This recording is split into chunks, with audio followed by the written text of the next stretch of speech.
His saxophone wept soulful blues on a bustling city street corner, a black street musician sharing his gift with appreciative passers-by.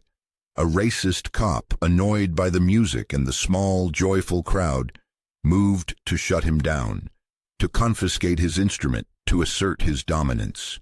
He expected compliance, silence. He never imagined the diverse crowd of strangers, moved by the music and outraged by the injustice, would spontaneously form a human shield around the musician, their bodies a defiant barrier against hate, their voices rising as one to protect the artist and his song.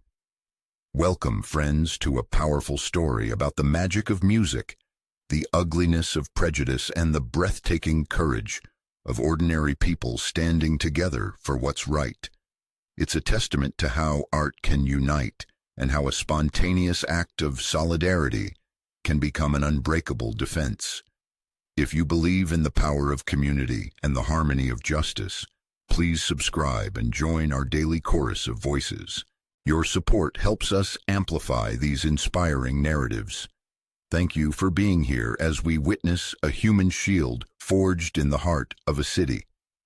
Elias Blue Vance, no relation to the Vances of previous stories, though sharing a spirit of artistic resilience, was a man whose soul seemed to pour directly from the bell of his weathered tenor saxophone.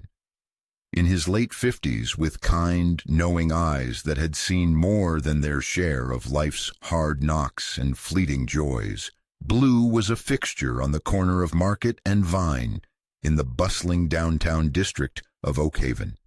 He wasn't just playing notes, he was weaving stories, painting emotions with a sound that was by turns mournful, joyful, defiant, and deeply, profoundly human. His music, a rich tapestry of blues, jazz, and soulful improvisations, had a way of stopping busy commuters in their tracks, of coaxing smiles from stressed-out shoppers, of creating a small, momentary oasis of beauty and connection amidst the urban clamor. His open saxophone case, lined with faded velvet, usually held a respectable collection of dollar bills and coins by the end of the day, a testament not just to his skill but to the genuine affection the city's inhabitants held for their unofficial street corner maestro. Blue wasn't homeless, though some assumed he was due to his simple, often patched attire and the itinerant nature of his stage. He lived in a modest rooming house a few blocks away, his worldly possessions few but precious. His saxophone, a vintage Selmer Mark VI he called Lucille Jr. after B.B. King's guitar, a small collection of well-worn records, and a dog-eared volume of Langston Hughes poetry. He played for the love of it, for the connection it forged, and yes, for the modest income that allowed him to live his life on his own terms, a life dedicated to his art. He had played in smoky clubs in his youth, toured with bands whose names were now mostly forgotten, but he had always returned to the street, to the direct, unmediated exchange between musician and listener. For Blue, the street corner was his Carnegie Hall, his Apollo Theater. The hidden power in this narrative was twofold: the almost mystical ability of blues music to transcend barriers of race, class, and age, forging instant, heartfelt connections among strangers, and the spontaneous, courageous solidarity of that diverse group of strangers who, moved by his art and outraged by injustice, would transform themselves from passive audience into an active, immovable shield. Officer Darren Cole, however, heard no beauty in blues music. Cole was a cop cut from a familiar cloth of resentment, prejudice, and a petty obsession with control. He was relatively new to the downtown beat, having been transferred after too many complaints about his aggressive tactics and racially biased enforcement in a residential precinct. He viewed street performers, especially black ones like Blue, not as contributors to the city's cultural vibrancy, but as nuisances, as vagrants, as symbols of the disorder he felt it was his personal mission to eradicate. He particularly disliked the small, happy crowds that often gathered around Blue, seeing them not as a testament to the musician's talent, but as an obstruction, a potential source of trouble. He had hassled Blue before, demanding to see non-existent permits, telling him to move along, his tone always laced with a sneering contempt. Blue, a man who had learned long ago to navigate the sharp edges of the world with a weary patience, had always complied, moving to a different corner, his music momentarily silenced but his spirit undimmed. On this bright, unseasonably warm autumn afternoon, Blue was in particularly fine form. A small but enthusiastic crowd had gathered, a young couple holding hands, a businessman tapping his foot, a mother with a toddler dancing in her arms, an elderly woman in a wheelchair, smiling beatifically. Blue was playing a soulful rendition of Summertime, his saxophone singing a song of bittersweet beauty that seemed to hang in the crisp air like a prayer. The open case at his feet was filling nicely. It was a moment of perfect, spontaneous urban harmony. But Officer Cole, his face a mask of sour disapproval, was approaching. He had been watching from across the street, his irritation visibly growing with every appreciative nod. Every dollar dropped into Blue's case. He saw not art, but an infraction. He saw not community, but a crowd to be dispersed. He saw not a musician, but a target. He strode across Market Street, his boots heavy on the pavement, his hand already moving towards his citation book, his mind already made up. The music was about to stop, and a confrontation was about to begin, one that Officer Cole, in his arrogant blindness, could never have predicted. He was about to learn that sometimes the most powerful force in a city isn't a badge and a gun, but the collective heart of a people moved by a song. The soulful, lingering notes of Summertime faded from Elias Blue Vance's saxophone, replaced by a smattering of appreciative applause and the satisfying clink of coins dropping into his open case. He offered a warm, grateful nod to the small crowd, his eyes crinkling at the corners. It was moments like these, the shared joy, the fleeting connection forged through music, that fueled his spirit. He was about to launch into a more upbeat, bluesy number when a shadow fell over him, cold and unwelcome. Officer Darren Cole stood before him, his posture rigid, his face a mask of stern disapproval. The remnants of the crowd, sensing an unpleasant shift in the atmosphere, hesitated, their smiles fading. "All right, Pops, that's enough for today," Cole said, his voice loud, dismissive, and deliberately disrespectful.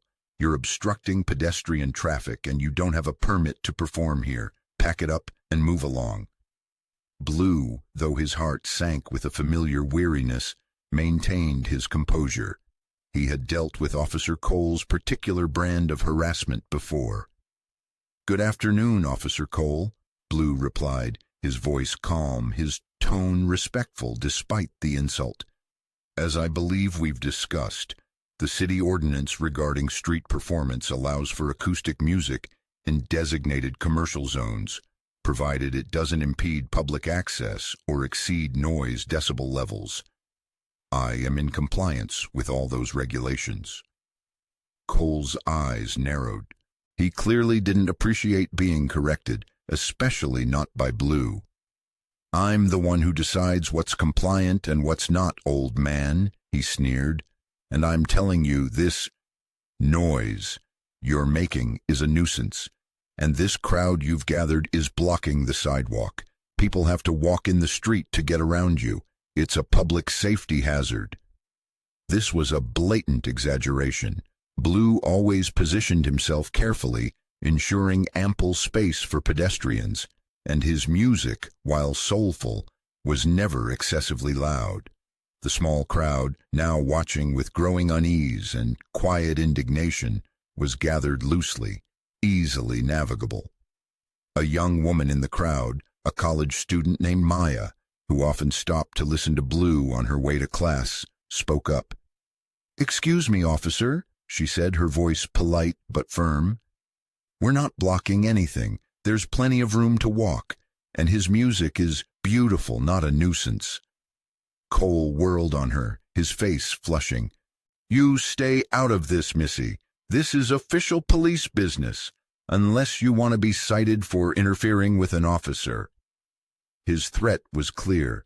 Maya recoiled slightly but held her ground, her expression defiant. Blue sighed softly. He didn't want to cause trouble for these kind people who enjoyed his music. "All right, officer," he said, beginning to reluctantly disassemble his saxophone stand. "No need for any unpleasantness. I'll just pack up." But Cole wasn't finished.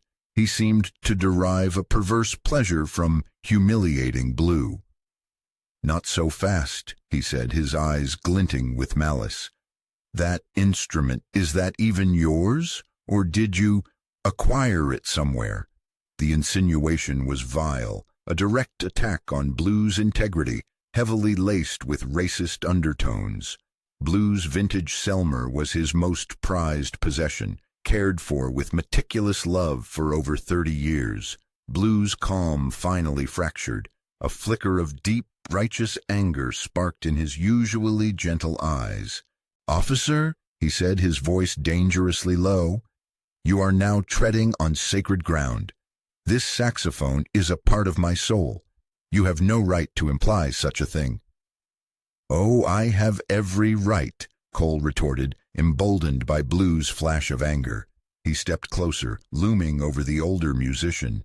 "In fact, I think I'm going to have to confiscate this instrument as potential evidence of, well, we'll figure that out later. And this money here," he gestured contemptuously at the open saxophone case with its collection of bills and coins. "That's clearly proceeds from illegal street vending. That's coming with me, too." He bent down, his hand reaching for the saxophone case. This was too much. This was no longer about a questionable ordinance or a perceived nuisance.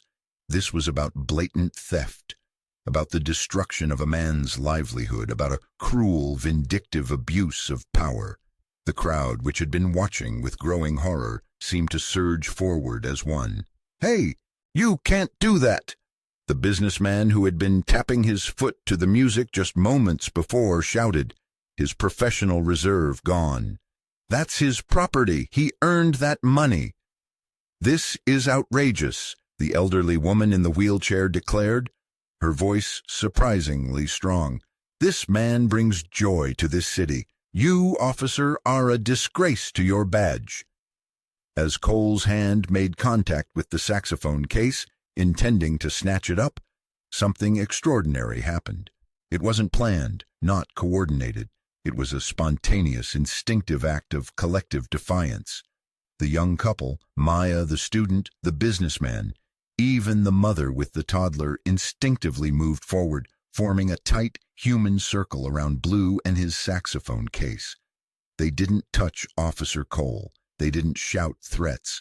They simply stood there, their bodies a living, breathing barrier, their faces a mixture of determination, anger, and an unwavering resolve. They had become a human shield. Officer Cole froze, his hand hovering over the case, his eyes wide with disbelief. He had expected to intimidate a lone street musician. He had expected the crowd to scatter, cowed by his uniform and his authority. He had never, in his wildest imaginings, anticipated this. A diverse group of ordinary citizens, strangers to each other just moments before, now united, physically interposed between him and his intended victim. He was surrounded, not by a mob, but by a silent, resolute wall of human decency. The soulful notes of Blue's saxophone had, it seemed, struck a chord far deeper than Cole could ever comprehend, a chord of shared humanity that now resonated with a power that dwarfed his badge and his bluster. The standoff on the corner of Market and Vine was electrifying.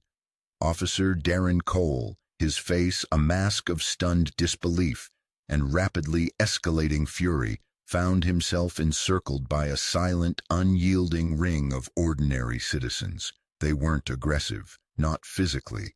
They didn't shout, didn't threaten. They simply stood shoulder to shoulder, their bodies forming an impromptu living barricade between the officer and Elias Blue Vance, who sat on his overturned milk crate, his precious saxophone case still at his feet, now protected by this spontaneous human shield.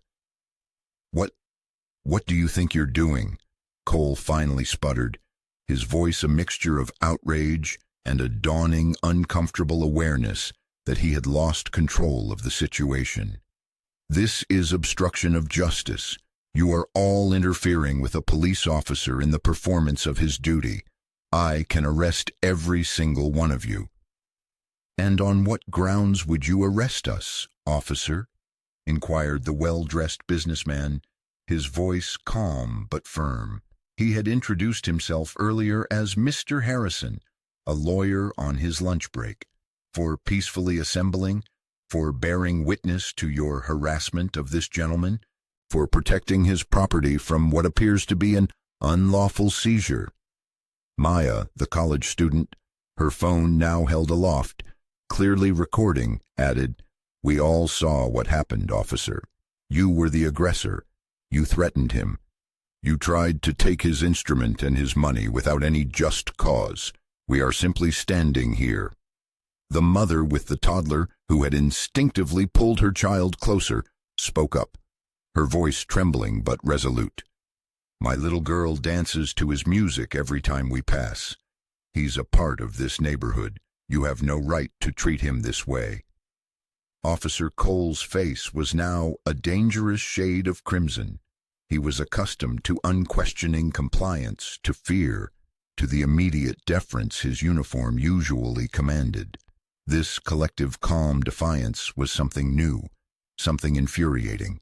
He fumbled for his radio. "Dispatch, this is Officer Cole, Market and Vine. I have a hostile crowd situation, requesting immediate backup. Multiple individuals obstructing." He was deliberately escalating, trying to paint himself as the victim, the lone officer facing a dangerous mob. Blue, watching this unfold, felt a complex mixture of emotions.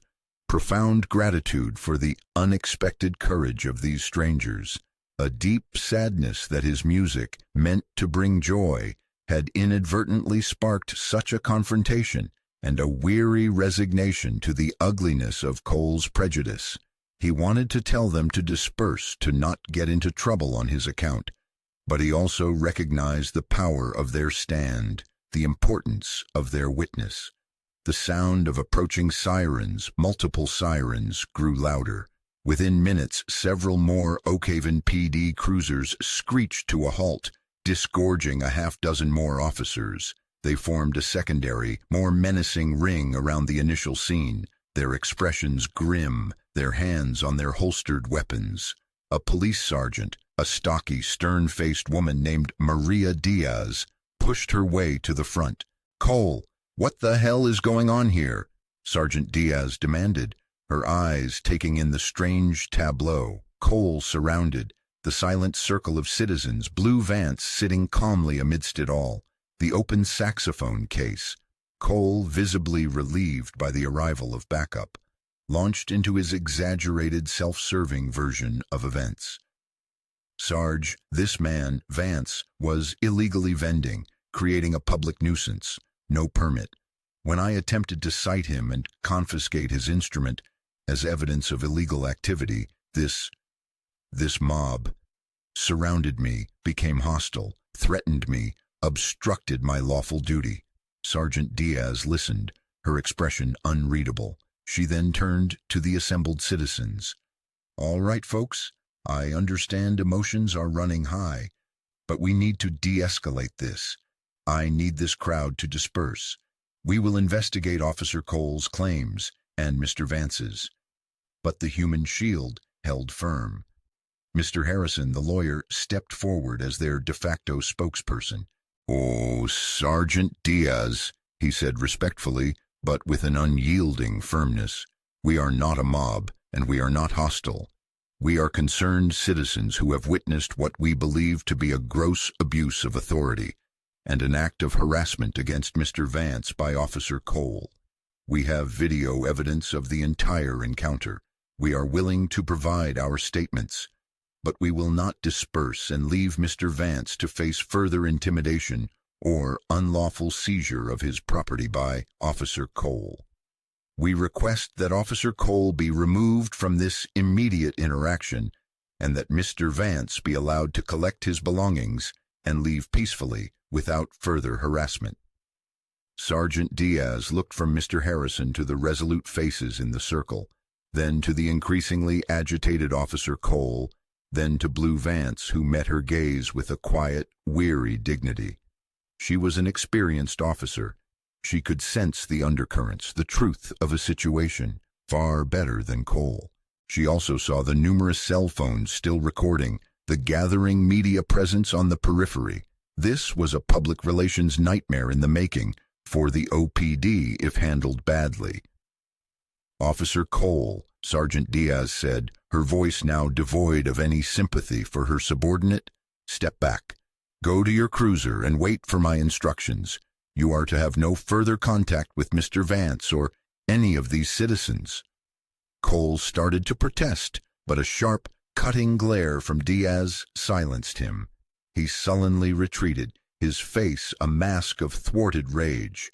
With Cole removed from the immediate vicinity, Sergeant Diaz addressed Blue and the protective circle again. "Mr. Vance," she said, her tone more professional, more respectful. "I apologize for the distress this incident has caused. We will certainly review Officer Cole's conduct. Are you willing to provide a statement about what occurred?" Blue nodded slowly. "I am, Sergeant. And these good people," he gestured to the circle around him, "they saw it all. They stood for me when I couldn't stand for myself in that moment." His voice was thick with emotion. The tension began to ease, albeit slightly. The immediate threat from Cole was gone. The human shield, however, did not entirely disband. They remained, a silent, watchful presence, as Blue, with Mr. Harrison and Maya by his side, provided his account to Sergeant Diaz. Other officers began taking statements from the other members of the impromptu shield. The video footage was shared.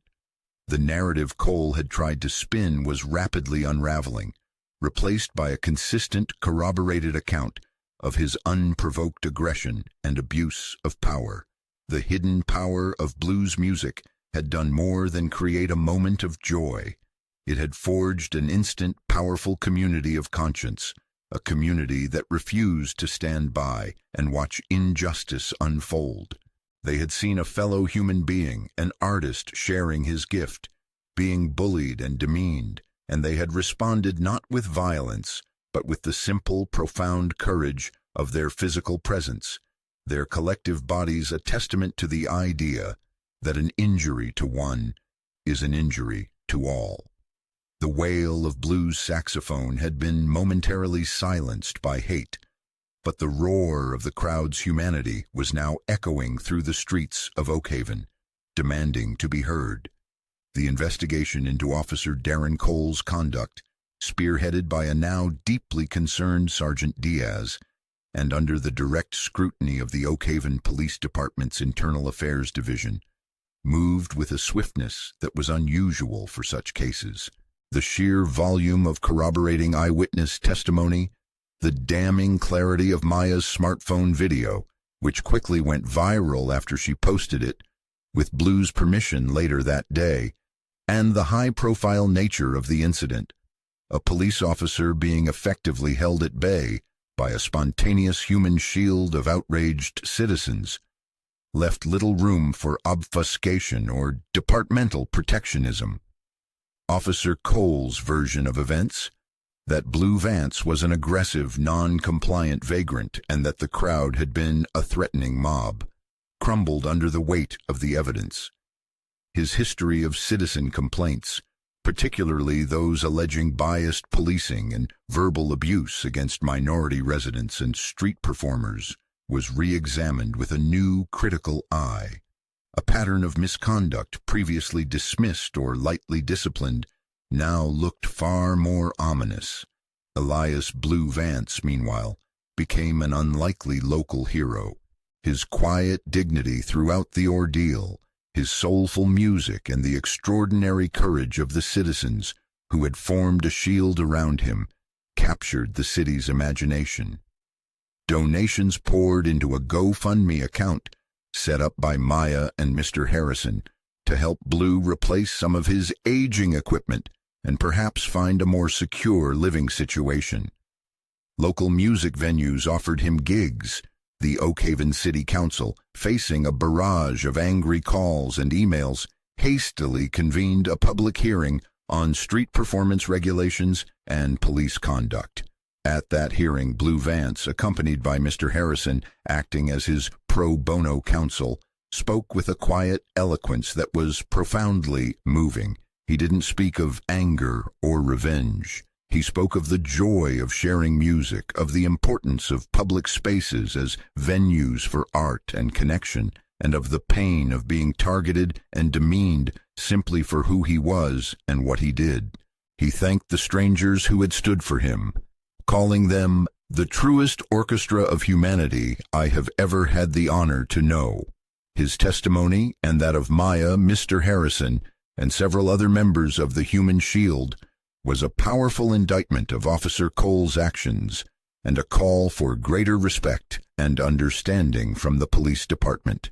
Faced with overwhelming evidence and intense public pressure, the Oak Haven Police Department had little choice. Officer Darren Cole was suspended without pay, and following the conclusion of the IA investigation, which found him guilty of gross misconduct, abuse of authority, and conduct unbecoming an officer, his employment was terminated. The department also issued a formal public apology to Mr. Vance and the citizens involved, acknowledging Cole's egregious behavior and pledging to improve training and oversight regarding interactions with street performers and community members. The City Council, spurred by the incident, revamped its outdated and often confusing ordinances regarding street performance, creating clearer, more equitable guidelines that celebrated, rather than criminalized, public art. They also allocated funds for a new Arts in Public Spaces initiative, designed to support and promote local street musicians and artists like Blue. For Elias Blue Vance, life changed in unexpected ways. The newfound local fame was a bit overwhelming at times, but it also brought new opportunities. He played at city-sponsored festivals, his story inspiring many. He used some of the funds raised for him to help other struggling street musicians. But every afternoon, when the weather permitted, he could still be found on a downtown corner, perhaps not always Market and Vine, but a corner nonetheless, his beloved Lucille Jr., singing its soulful songs. And often a small, appreciative crowd would gather, not just for the music, but for the man who played it, the man whose art had inspired an act of collective courage that reminded an entire city of the power of standing together. The Human Shield had dispersed, but its spirit, the spirit of community and justice, lived on in the notes that drifted through the Oak Haven air. Officer Cole had tried to silence a song, but in doing so, he had inadvertently amplified it into an anthem. The legacy of that afternoon on Market and Vine was a testament to the unexpected power that can arise when ordinary people refuse to be passive bystanders to injustice. Officer Cole's attempt to bully and silence Elias Blue Vance, born from prejudice and an abuse of his authority, backfired in the most spectacular and public way imaginable. He sought to make an example of a man he deemed insignificant, but instead he became an example himself, an example of how quickly a community can turn against an officer who betrays their trust and violates the fundamental principles of decency and respect. The spontaneous formation of the Human Shield was a profound act of civic courage, It was a diverse group of individuals, strangers to one another, united only by their shared appreciation for blues music and their visceral reaction to the injustice unfolding before them. Their actions demonstrated that solidarity is not an abstract concept, but a tangible force capable of confronting and neutralizing even the armed authority of a police officer. They didn't resort to violence. Their power lay in their unity, their moral clarity, and their simple, unwavering refusal to allow a fellow human being to be victimized. Blue Vance's quiet dignity throughout the ordeal, his refusal to be cowed, and his articulate defense of his right to share his art were central to the narrative. He became a symbol of resilience, a reminder that true artistry and human spirit cannot be easily extinguished by bigotry or intimidation. His music, the very thing Cole sought to suppress, became the rallying point for a community's conscience. The subsequent actions, the viral video, the public outcry, the official investigation, Cole's termination, and the city's reforms all flowed from that initial courageous stand on the street corner. It underscored the critical role of citizen oversight, whether through a smartphone camera or a vocal challenge to abuse, in holding power accountable. It also highlighted the importance of responsive leadership within the police department and city government. Individuals like Sergeant Diaz, who chose de-escalation and investigation over reflexive defense of a problematic officer. This story teaches us that every individual has the power to make a difference, to be an upstander rather than a bystander. It celebrates the unifying power of art and the profound strength found in community solidarity. It reminds us that true safety and order are built not on intimidation and the suppression of expression, but on mutual respect, understanding, and the protection of everyone's rights, including the right of a musician to fill a city street with soul. If this story of a community rising to protect one of its own, of a human shield formed against hate, has resonated with you, please join us in celebrating such acts of courage. Like this video, subscribe to our channel for more inspiring narratives, and hit that notification bell so you don't miss out. Share your thoughts in the comments. Have you ever witnessed or participated in a spontaneous act of community solidarity? What does Blue's story and the actions of the crowd mean to you? Your engagement helps us build a stronger, more connected community around these vital themes.